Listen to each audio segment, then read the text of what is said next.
Book of Heaven, Volume 4. 3rd to the 8th of December 1902. Page 151 to 157.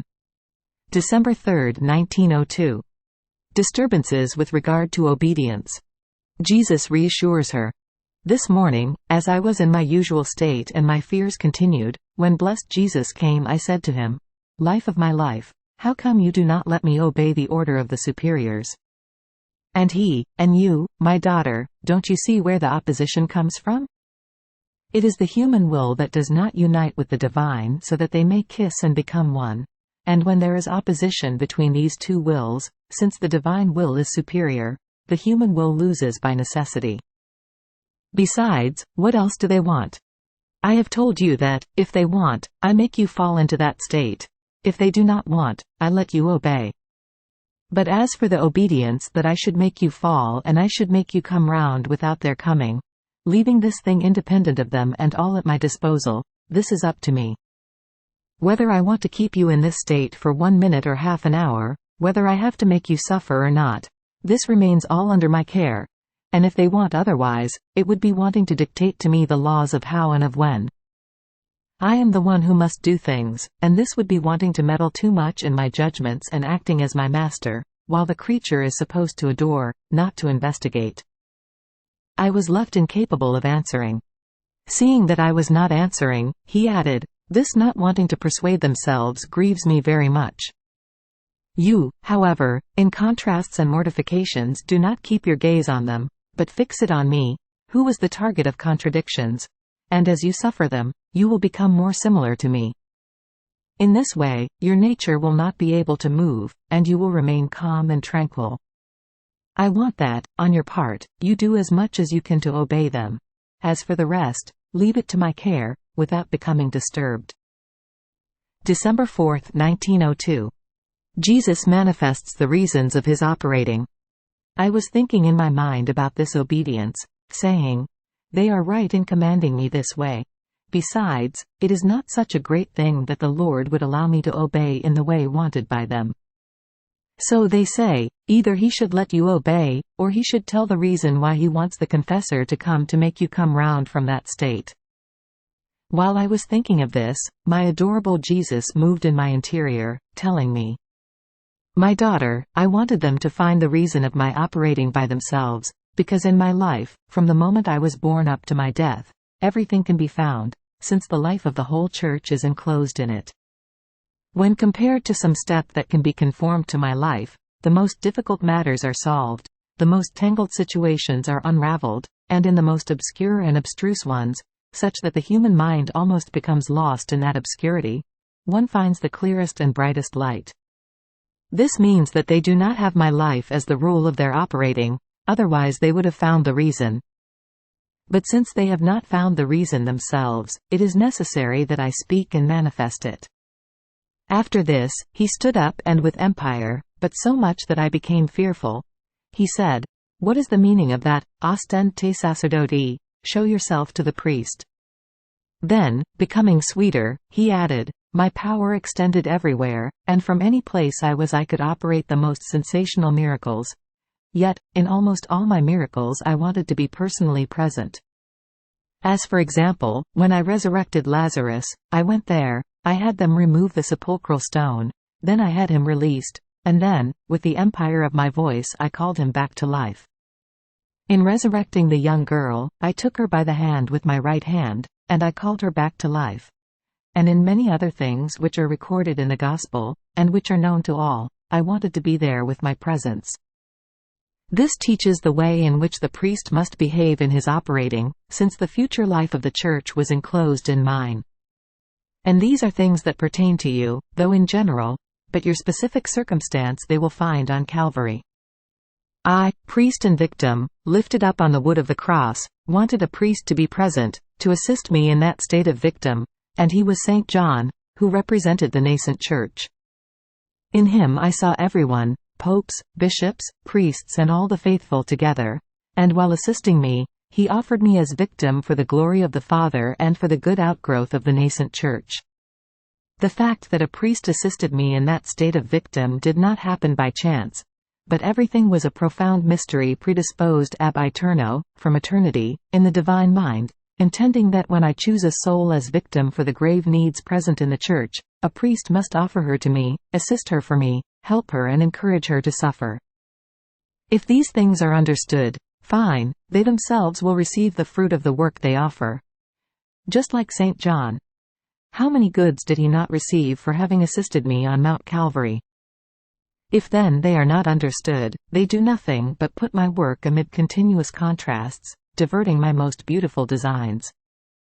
In addition to this, my wisdom is infinite, and when it sends some cross to a soul for her sanctification, it does not take that soul alone, but 5, 10, as many as I please, so that not one alone, but all others together may be sanctified. In fact, on Calvary I was not alone. In addition to having a priest, I had a mother, I had friends and also enemies, and on seeing the prodigy of my patience, many of them believed in me as the God I was, and were converted. Had I been alone, would they have received these great goods? Certainly not. But who can say everything he told me, or explain the most minute meanings? I said this the best I could, the way I was able to say it in my roughness. I hope that the Lord will do the rest, by illuminating them so that they may comprehend what I have not been able to manifest well. December 5, 1902. Luisa sees a woman crying over the state of the peoples, who asks her not to move from her state of victim. As I was in my usual state, blessed Jesus shared his pains with me, and as I was suffering I saw a woman crying her heart out, and saying, "The kings have joined together, and the peoples perish, and not seeing themselves being helped, protected, but rather, stripped, they get lost, and kings without peoples cannot exist." But what makes me cry the most is to see that the fortresses of justice are missing, which are the victims, the only and sole support that holds justice back in these times most sad. You at least, do you give me your word that you will not move from this state of victim? I don't know why, but I felt so resolute that I answered, "This word I cannot give. No. I will stay as long as the Lord wants it, but as soon as he tells me that the time for this penance is ended, I will not stay even for 1 minute more." On hearing my unshakable will, she cried more, almost wanting to move me to say yes with her crying. But, more than ever resolute, I said, "No, no." And, crying, she said, "So, there will be justice, chastisements, slaughters, with no sparing." However, as I related this to the confessor, he told me that out of obedience I should withdraw my no. December 7, 1902. France and Italy no longer recognize Jesus. Jesus suspends her from her state of victim, but she does not accept, and fights so that the law of divorce may not be formed. As I was in my usual state, I found myself amid most thick darkness. In it there were thousands of people whom that darkness rendered blind, to the point that they themselves could not understand what they were doing. It seemed it was part of Italy and part of France. Oh, how many errors could be seen in France, worse than those of Italy. It seemed that they had lost their human reason, the primary endowment of man, which distinguishes him from the beasts. But he has become worse than the beasts themselves. Near this darkness one could see a lamp. I approached it and I found my loving Jesus, but so afflicted and indignant with those people that I trembled like a leaf, and I only said, "Lord, placate yourself and let me suffer by pouring your indignation upon me." And he told me, "How can I placate myself if they want to exclude me from them, as if they were not a work created by me? Don't you see how France has driven me away from herself, considering herself honored in no longer recognizing me? And how Italy wants to follow France, as there are some who would give their souls to the devil in order to win that point of forming the law of divorce, after they tried so many times and were left crushed and confused. Instead of placating myself and pouring my indignation upon you, I suspend you from the state of victim, because after my justice has tried several times, using all of its power so as not to give that chastisement wanted by man himself, and in spite of this, he still wants it, it is necessary for justice to suspend one who holds it back, and to let the chastisement fall. And I, Lord, if you wanted to suspend me for other chastisements, I would easily have accepted, because it is right that the creature conform to your holy will in everything. but to accept it for this evil most grave. My soul cannot digest this suspension. Rather, invest me with your power and allow me to go into the midst of those people who want this." While saying this, I found myself with them. They seemed to be invested with diabolical forces, especially one of them, who seemed enraged. As though wanting to turn everything upside down, I spoke and spoke, but I could barely manage to cast a few glimmers of reason into him, making known to him the error they were committing. After this, I found myself inside myself, with sufferings extremely scarce. December 8, 1902. The confessor uses the authority of the Church to keep Jesus crucified in Luisa and to crucify her with him so as to prevent the law of divorce. This morning my adorable Jesus came and told me, "My daughter, today I want to keep you suspended without letting you suffer." I began to fear and to lament to him, and he added, "Do not fear, I will be with you. Rather, when you occupy the state of victim you are exposed to justice, and in addition to the other sufferings, many times you have to suffer my very privation and obscurity, in sum, everything that man deserves because of his sins. But as I suspend your office of victim, everything I will show toward you will be mercy and love."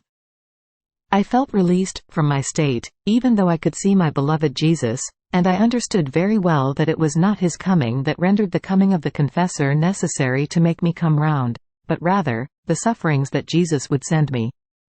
So, I am unable to say why, my soul felt a pain, while my nature felt great satisfaction, saying, "If nothing else, I will spare the confessor the sacrifice of having to come."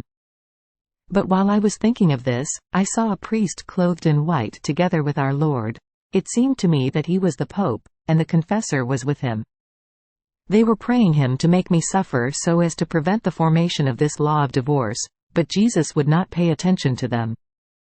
So, the confessor, heedless of the fact that he was not being given audience, with extraordinary impetus, to the point that it seemed it was not him, took Jesus Christ in his arms and, by force, cast him inside of me, saying, "You will remain crucified within her, crucifying her, but this law of divorce we do not want." Jesus remained as though bound inside of me, crucified by such command, and I felt, bitterly, the pains of the cross. Then he said, "Daughter, it is the Church that wants it, and her authority, united to the power of prayer, binds me."